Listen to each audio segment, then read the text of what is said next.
In October 1985, a salvage team working in Saanich Inlet had already achieved what had seemed improbable. Nearly 600 feet below the surface, side-scan sonar had revealed the recognizable outline of a Handley Page Hampden bomber. A remotely operated vehicle had gone down to confirm the find. The tail was visible. The wings were still identifiable. Parts of the aircraft still carried paint and markings after more than 4 decades in salt water. The team had even brought the rear assembly to the surface. Then they went back for the rest. A cable was placed around the main wreckage. The lifting system took the strain. The load increased. At roughly 10 tons of pull, the aircraft still showed no visible movement. They had found the airplane. They had reached it, but they still had not moved it. The bomber was Handley Page Hampden P5436, a Canadian-built Mark I that had spent only a short time in service before disappearing into Saanich Inlet during a training flight in 1942. P5436 had been taken on strength in January of that year and assigned to No. 32 Operational Training Unit at RCAF Station Patricia Bay in British Columbia. By the time it was lost, the aircraft had accumulated only about 100 flying hours. The Hampton had been designed as a twin-engine bomber, but P5436 was not flying a combat mission on November 15, 1942. Its crew was conducting dummy torpedo dropping practice. There were 4 men aboard. Pilot Leonard Harry Robinson was at the controls. Derek Walter Smith served as navigator. Kenneth Edwin Blood and John Ovila Fink were the wireless operators and air gunners. Late that morning, P5436 came down over Saanich Inlet for its practice run. The dummy torpedo was released from roughly 60 feet above the water. After the drop, the Hampton continued ahead and climbed to about 200 feet. Then Robinson began a shallow turn to the left.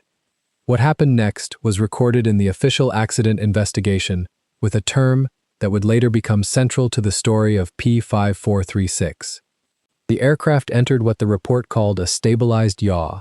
Instead of continuing cleanly through the turn, the Hampton began moving sideways while losing height. The nose dropped. Robinson used the controls and adjusted engine power in an attempt to stop the movement, but the aircraft was already very low. There was almost no altitude available for recovery. The inquiry later blamed pilot error as the primary cause. Investigators concluded that Robinson had been too intent on watching the result of the torpedo drop and had allowed the aircraft to lose control during the turn. They also accepted that strong local winds or air currents may have contributed. That distinction matters. Later accounts sometimes describe stabilized yaw as a known problem of the Hampton, and other aircraft of the type were involved in accidents with similar descriptions. But in the case of P5436, the official investigation did not identify a single mechanical or aerodynamic defect as the sole cause. It placed primary responsibility on the handling of the aircraft, while allowing that local conditions may have made the situation worse. After the accident, the training unit changed its procedure. Pilots were required to climb to 500 feet before turning back after a practice torpedo drop. For P5436, the change came too late. Robinson did manage to raise the nose before impact.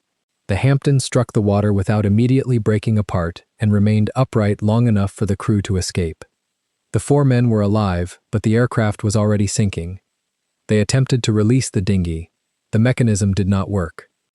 At almost exactly the right moment, a Stranraer flying boat from No. 3 Operational Training Unit had just taken off from Patricia Bay. Its crew saw the accident and turned toward the downed bomber. P5436 floated for less than a minute. Witnesses later described the Hampton pitching tail up before disappearing. The Stranraer landed nearby and rescued all 4 men. No one aboard P5436 was killed. The aircraft itself vanished into water, estimated at the time to be about 100 fathoms deep, roughly 600 feet. For the men who had just escaped, the incident was over. For the airplane, the clock had only started. P5436 settled into the darkness of Saanich Inlet and remained there while the war continued, ended, and slowly became history. The aircraft was not simply sitting in shallow water where divers could revisit it. At close to 600 feet, it was far beyond the sort of ordinary recreational or working dive that might have turned it into a familiar wreck site. Its location survived mainly through documents, memories, and estimates. Decades later, those old records became useful again. By the early 1980s, Jerry Olson and the Canadian Lake and Ocean Salvage team had already spent considerable effort searching the inlet for the missing Hampton. Several square miles had been examined without success. The search problem was difficult for a simple reason. Knowing that an airplane disappeared somewhere in a large inlet is not the same as knowing where it reached the bottom. Jerry Vernon, working through records associated with No. 32 Operational Training Unit and its wartime accidents, helped narrow the area. The original inquiry had been told that the aircraft sank in roughly 100 fathoms. That old estimate now became a modern search clue. On October 3, 1985, side-scan sonar detected a target at approximately 585 feet. The image looked like an airplane. A remotely operated vehicle was sent down.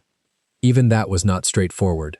The original ROV tether was only about 600 feet long, leaving little spare length once the vehicle reached the wreck. But the camera and sonar produced enough information to make the identification convincing.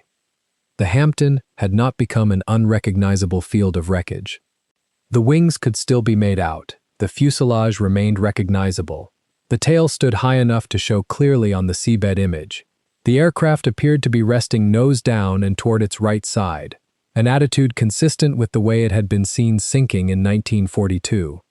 Some markings were still visible.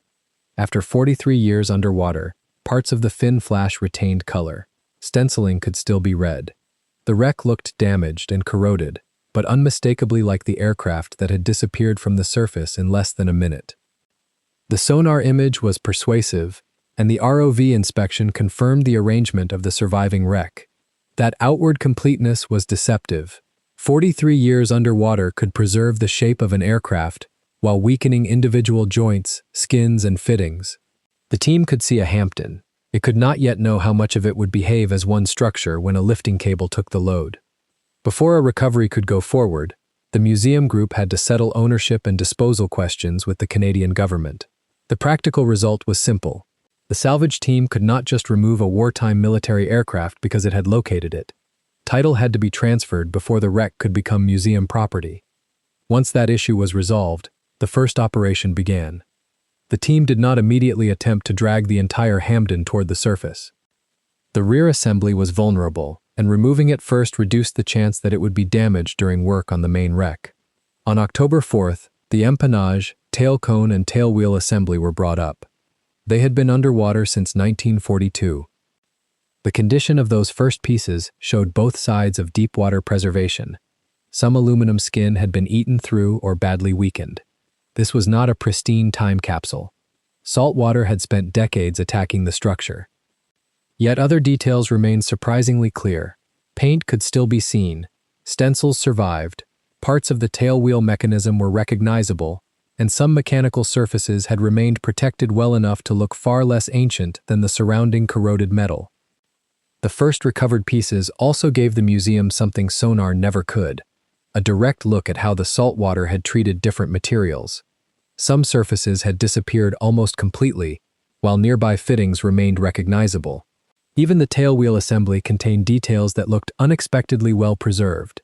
The contrast warned against simple descriptions such as well preserved or badly corroded. .5436 was both, depending on where the eye looked. Recovery created a new problem immediately. Metal that has spent decades saturated with salt water cannot simply be hauled ashore, dried in the sun, and forgotten. Chlorides trapped in and around the material continue to promote corrosion after recovery. So the pieces were kept wet and later placed in fresh water to begin removing salts gradually. Meanwhile, the main aircraft was still at the bottom. Bad weather repeatedly interfered with the first salvage period. After about 7 days, the team had recovered the tail sections but had not brought up the wings and fuselage. They would have to return. The depth dictated how they planned the next stage. At 585 feet, they could not treat P5436 like an ordinary shallow water wreck and send divers down to spend time fitting a complex harness around it. Instead, the operation was designed in stages. A remotely operated vehicle would help place a cable around the aircraft. The lifting system would pull the Hampton clear of the seabed, but the intention was not necessarily to raise it straight from nearly 600 feet all the way into the air. First, the wreck had to be freed. Then, while still underwater, it could be moved towards shallower water. Once it reached a depth where divers could work more practically, they could go down and fit a better lifting arrangement for the final recovery. The plan divided the problem neatly. Remote equipment would handle the deepest work. Divers would become useful only after the wreck had been brought into shallower water. The first goal was not to raise the Hampden all the way to daylight. The first goal was simply to make it move. By late October, the team was ready to try. The cable tightened. The lifting system began taking the weight. At first, there was no obvious response from the wreck. More force was applied. The reported pull climbed toward 10 tons. Still, the main airframe showed no visible movement. The surviving record does not establish exactly what held the aircraft in place. What is documented is that the pull reached roughly 10 tons without visible movement. At the reported limit, they stopped. The wreck's structural condition was uncertain, and increasing the load risked damaging the very aircraft they were trying to save. The Hampton remained nearly 600 feet below the surface. The tail was now ashore. The rest was not. The visible success of the first week also made the next failure more revealing. The tail had come ashore. Paint had survived. The identity was secure. To an outside observer, the remaining task could look like a matter of using more lifting power. The 10-ton pull showed that the real problem was not simply how high the crane could lift, but whether the wreck could be freed without destroying what they were trying to save. The failed pull changed the character of the project. Until then, there had been reasons to believe the difficult part was locating the aircraft and reaching it with an ROV. Now everyone involved had evidence that recovery itself was going to require more money, more equipment, and another attempt. By the winter of 1985 and 1986, the cost was becoming impossible to ignore. Contemporary museum records said the Canadian Lake and Ocean Salvage team had already committed about 19,000 Canadian dollars in cash. Another 16,000 was estimated to be needed to finish the salvage. Broader contemporary estimates placed the complete recovery effort at roughly $35,000 to $40,000. Those numbers did not include a simple guarantee of success. 2 attempts at the main wreck had failed to bring it up. The aircraft remained deep enough that every operation required specialized vessels, remote equipment, and favorable conditions. Some of Jerry Olson's business associates began questioning how much more money should be committed. This was not a question of whether the Hampton was historically interesting. It clearly was. The question was whether historical importance justified another expensive attempt when the previous one had failed even to make the main wreck move. The answer was yes. The recovery was resumed in 1986. The surviving documentation is much more detailed about the failed operations than about every mechanical step of the final successful one. It is possible to describe the original plan in detail, but not responsible to invent a minute-by-minute sequence for the operation that finally worked. What can be stated securely is the result. By June 22, 1986, P5436 had been brought ashore on Vancouver Island. After 43 years beneath Saanich Inlet, the main wreck was finally out. But recovery did not produce a complete Hampton ready to roll into a museum. The aircraft had been underwater for decades. Much of its structure was corroded. Some material could be preserved. Some could only serve as a pattern. Large areas would have to be rebuilt. The project therefore became something more complicated than a conventional restoration. One of the important figures in that work was Fred Gardam.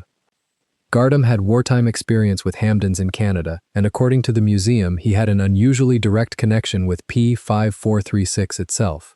Years before the accident, after work had been carried out on the aircraft, he had logged a flight in it. Now, decades later, he helped rebuild the same machine from wreckage recovered from the sea. There was not enough usable P5436 material to create a complete display aircraft by simply repairing every original component. Parts from other Hampdens were incorporated, including material from AN-136 and AN-132. Missing sections were reconstructed. The museum has been clear that some replacement structure was made for a static display rather than manufactured as flight-worthy aircraft components to original production standards. That distinction is important because it describes what visitors are actually looking at today. The Hampton at Langley is not a completely original P5436 that was lifted intact, washed off, and restored. Neither is it merely a replica. Substantial material from P5436 remains within it.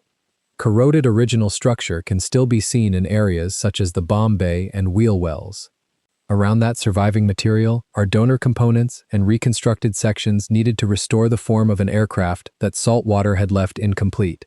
The result tells the story of the recovery more accurately than a flawless restoration might have done.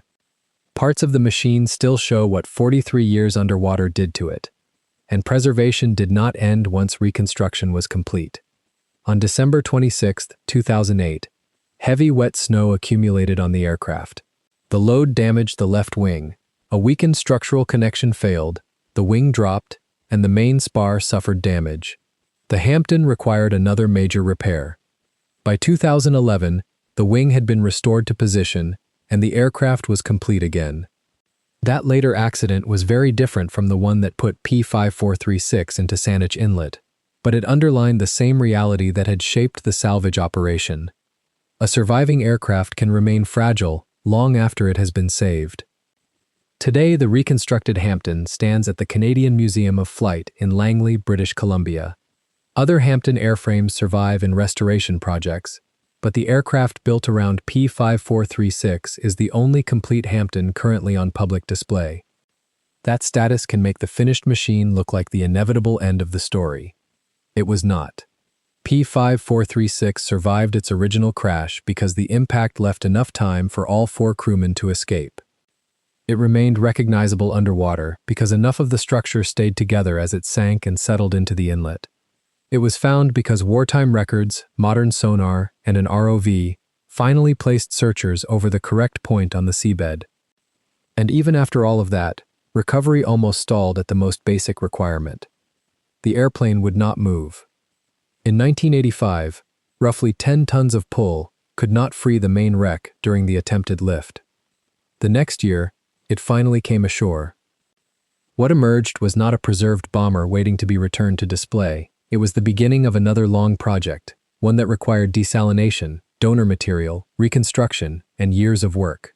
For 43 years, Saanich Inlet kept P5436 nearly 600 feet below the surface. When the Hampton finally came back, the sea had not preserved a complete museum aircraft. It had preserved enough. And those surviving pieces became the foundation of the only complete Handley Page Hampden now on public display.